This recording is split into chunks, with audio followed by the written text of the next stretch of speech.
Hi guys, so in today's video we're going to take a little bit of a look at now what is going to be the paint prep on this Volkswagen camper. So since we did the last video, all I've done is get all the roof blocked out, get all that painted up. So that's all done now, that's all sorted, and it comes just over the gutter edge so that when I do the rest I can back tape off the gutter there, keep all that nice and fresh, because trying to paint this and that and getting up and down a ladder in order to do it would be a bit of a pain. So the next job we need to do now obviously is prep all this primer up. So I'm probably going to take you through my process on part of this side of the van here, show you what we're going to be using, how we're going to go about it, how we're going to make sure that there's no issues, and maybe any possible little issues that are left, that how we're going to rectify them before we move on. And we're going to do this a little bit like we did the repair stage. We want to do it panel by panel, so that we don't miss any, we don't get too carried away, we're trying to do too much at once. We're just going to run section by section, bit by bit, get one panel and one section 100% perfect before we move forward onto the next. So let's get started. So again, the most important part would be some good guide coat. We want to make sure that we guide coat absolutely every little nook and cranny now. We don't want to miss anything whatsoever. When we block this out, we're going to be blocking it out and we're going to be trying to find every single little pinhole, every single little low spot, literally every single imperfection in every part of every panel. So we can work panel by panel and we can get rid of every little imperfection, every little detail can be tweaked, all the little swage lines, everything can be refined, you know, obviously the big flat panels can be straightened out. So really hammering this in guide coat at this stage is an important step. Now I chose in the end to go with a 180 for this, and I'm using again our polycarbonate blocks. I've got the semi-flexible block, which is good on some of the areas on this van, and I've also got the small rigid block for this corner, and obviously I've got the larger rigid block as well for the bigger panels. Now we're going to be working around and we want to keep everything moving. We don't want to be going straight down or straight up or blocking in a straight motion. We always want to try our best to try and keep a little bit of a diagonal motion, and if you can work one way a little bit and try and work the opposite way, just keep the block moving at all times.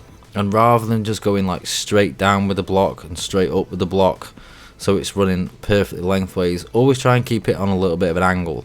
You need to be very, very careful that you're not putting any cuts into the panel by having the block just resting on its edge. You want nice, flat, even pressure as you go. Now you'll see that I've masked off the edge of this panel. Now the reason that I've done that is for the exact same reason that you need to keep the block nice and flat when you're doing this, and obviously keep that sort of diagonal motion as you go in. What I don't want to do while I'm trying to block out this corner is put any cuts or any excess sanding into the larger panel next to it. Now that'll work the same when I come to do that bigger panel. If I don't mask this panel back off, I could put cuts into the edge of the panel and I could damage the blocking work that we've already done. So with these bay windows, 90% of the time the panels aren't completely flush across those joins. So to sort of reduce the risk, I'm masking the edges of every section out as I go along the job. Now I've left a lot of sections in like this where I've sped up the footage. This particular section here, this is at 10 times speed to what it was in real life, so it can give you guys a little bit of an idea of just the kind of length of time it takes to, you know, meticulously and carefully block out each section as you go along. Now you can see there's a few little areas where the epoxy is showing through again. That's not an issue because we can obviously paint over the epoxy. What I want to try my best to do is obviously not block through the epoxy anywhere and hit metal. Now this whole corner is blocked out, and you can see again I've got the tape up at the top. There's just one or two tiny little pinholes. Now without the guide coat, the chance of you seeing some of these would be slim to none. So getting that guide coat plastered everywhere shows up these tiny little pinholes. Now once we've gone round I ended up doing the whole back end here both back corners and the bottoms and the middles and the door shuts. Because there was so few marks on the other side, I thought I might as well block out the rest of the back end and just do any tiny little pinholes and little low spots that are around the rest of it as well. Now, my preferred finishing filler for little low spots and pinholes and any little niggly fine tuning bits is going to be dolphin glaze. The reason that I'm going to be going for dolphin glaze is you can sand it with anything really, from like an 80, you can even sand it with like a 180, and it comes off really easily and really nice. So it's not going to mess up any of the nice flat shape that we've already got, but it's just strong enough that we can get it off easily, but obviously it'll have a good finish when it's done. With it being smooth, it applies really well as well, and it does have self-leveling properties, so we can get a nice very thin fine layer on there. Now when you mix up your finishing filler, once you've mixed it all up, what I would recommend is you just spread it all out like I'm going to do here, and just press down and force all the air out. That will stop this finishing filler holding any air and creating any more pinholes than we've already got. Because obviously we're using this to get rid of the pinholes, so the last thing we want to do is have this finishing filler having trapped air inside it, and then obviously adding more pinholes into the job. You know, we don't want to go rectifying more little bits. Now you can see as I'm using this finishing filler, I'm using the tiniest little amount. I only just want to cover the surface of the imperfections. I don't want to be putting a lump on like you might do with body filler. I just want to put the tiniest little bit over where any of these little tiny pinholes might be.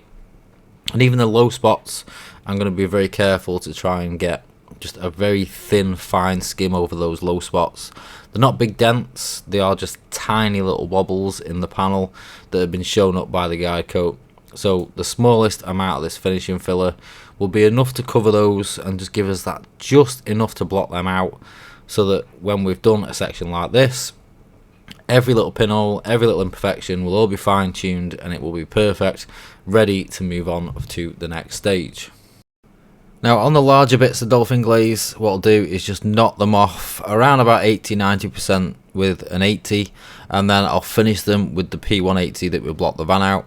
With the smaller little bits, like the little pinhole areas and the bits that we've just put the tiniest little bit in around the top, then I'll use a P180, because obviously they're not going to take as much knocking down.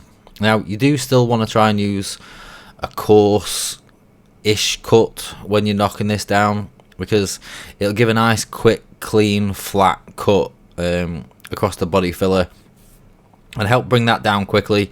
What we don't want to be doing is using a really fine grade, like going for like a 240, and then try and knock this down, and what you'll end up with is, because the filler itself is a lot harder than the paint around it, you'll take a lot more of the paint around it away than you will of the filler that's on top, which will end up leaving quite a big imperfection and a wobble in the panel, just because you've used a cut that's too fine to actually get a real good harsh flat cut on the filler.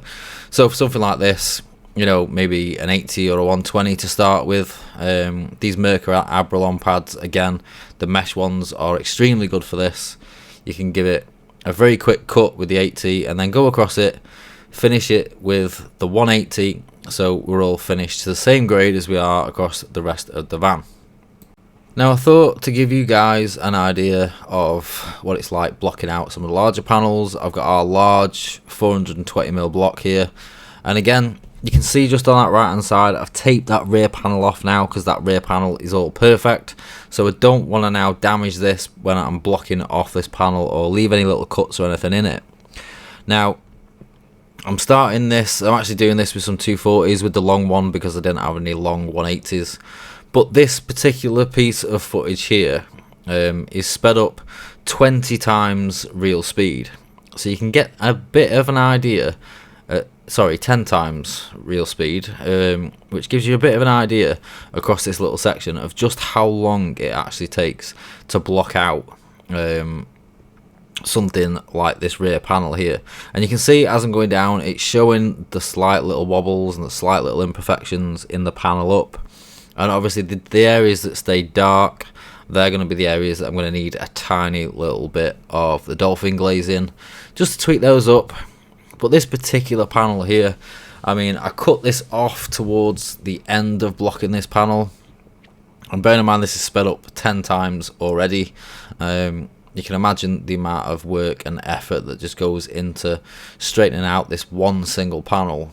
I think the actual video section for this came in at around about 24 minutes long, something like that.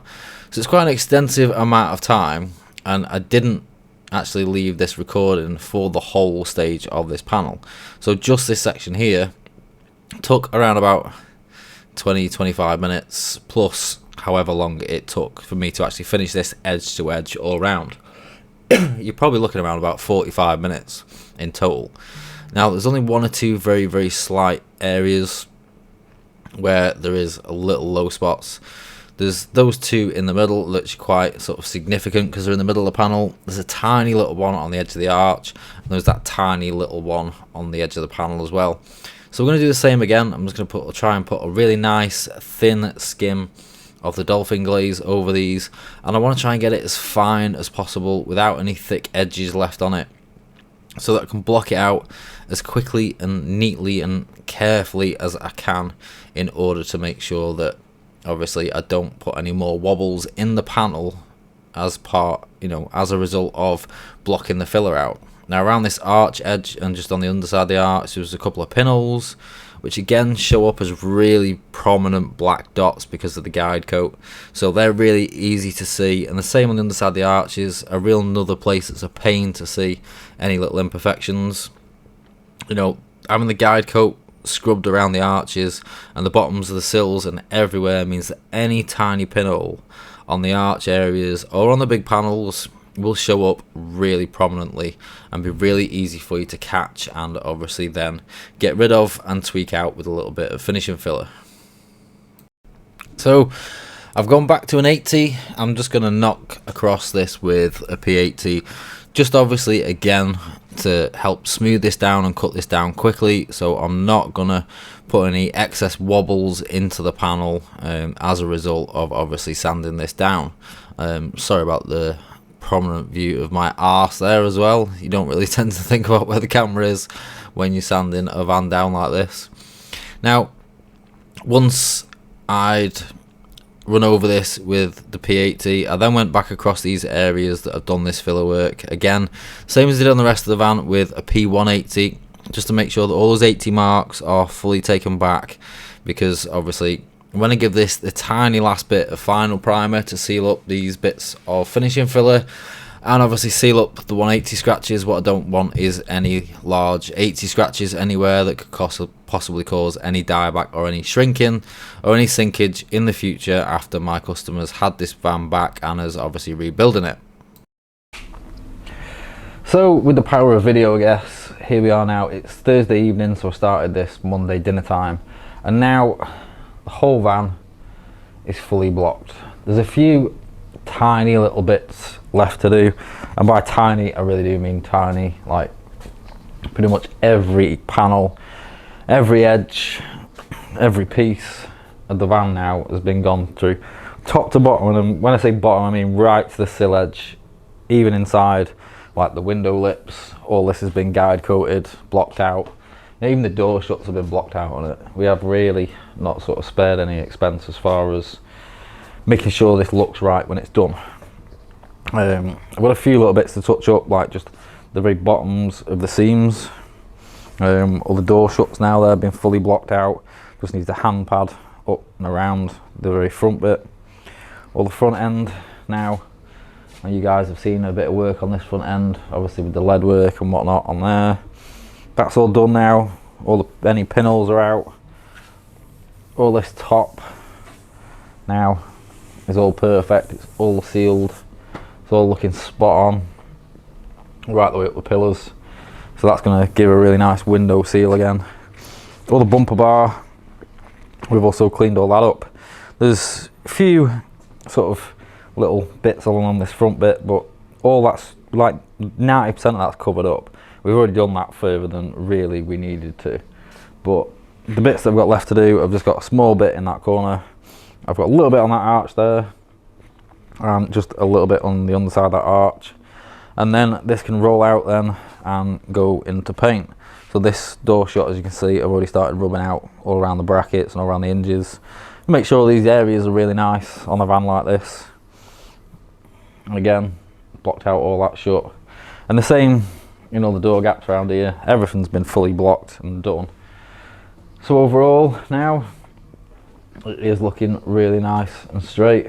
It's come out a lot straighter than I thought it would be, to be quite honest. It's looking good. I think once we get the next stage done, then it'll be looking really nice and really straight. Now, part way through blocking this, I did switch over to blocking it with a P180 instead of a 240, just to kind of speed it up, because I've put like 3.5 9-hour days straight, solid, no messing about, fully blocking on this van now, which is obviously, it's very taxing on you physically, and it's a lot of work. To block one of these out in 3 days on your own is a lot of work, but it's done. The next stage now, because I blocked it out with the 180 and I decided that was the best way to go, I'm going to basically mask this up for primer. I'm going to give it 2 very light thin down coats of primer, because although we've broken through to the epoxy in the odd place, I just want to seal up these tiny bits of finishing filler and seal in them 180 scratches. I'll then DA it with either a 4 or a 500. I'll paint the bottom end, we'll then bag that off after it's been baked, DA the top end, and then get the top end painted, which is probably what we'll be doing in the next video. So I know this video has been a bit of a boring one, in the fact that there's sort of been no painting or anything like that, but I just want to give you guys a bit of an idea of just the amount of work that goes into doing this sort of job. You know, literally every single inch from the bottom of the gutter rail to the very bottoms of the arches and the bottom of the sills has been guide coated and blocked fully, and that now is going to leave us a very, very nice straight looking van when this van's finished. So I will see you guys in next week's video when, fingers crossed, we'll be putting some paint on this bus. Bye for now.